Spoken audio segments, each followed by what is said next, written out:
Tous les navires appartenant à l'ennemi israélien ou qui traitent avec lui deviendront pour nous des cibles légitimes, a déclaré Mohamed Abdul Salam, porte-parole des Houthis, ajoutant que les Israéliens ne comprennent que le langage de la force.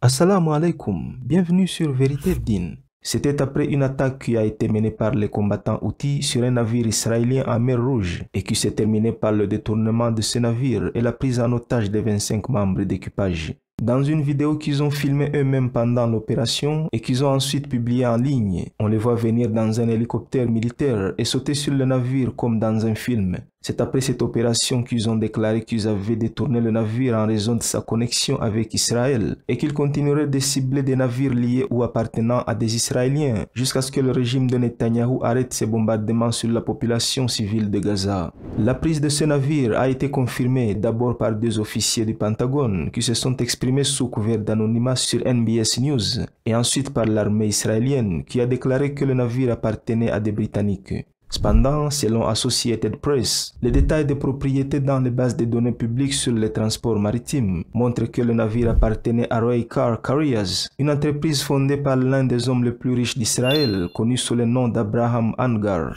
Il est important de noter que cette opération des combattants Houthis vient s'inscrire sur une liste de plusieurs attaques qu'ils ont menées depuis qu'ils ont proclamé la guerre contre le régime sioniste en octobre dernier, en représailles au massacre que ce régime est en train de commettre à Gaza.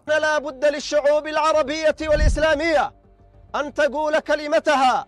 وأن تنتصر لغزة ولأطفالها. Il est temps que les musulmans et les nations arabes fassent quelque chose pour défendre Gaza, pour ses enfants ainsi que ses femmes innocentes, par sens de responsabilité religieuse, éthique, humanitaire et nationale, et en réponse aux exigences de notre chère nation yéménite, ainsi qu'à d'autres nations qui défendent la liberté, et afin de venir en aide au peuple opprimé de Gaza, les forces armées yéménites sont obligées de remplir leurs devoirs. Avec l'aide d'Allah, nous allons défendre la chère nation palestinienne soumise à une oppression depuis très longtemps.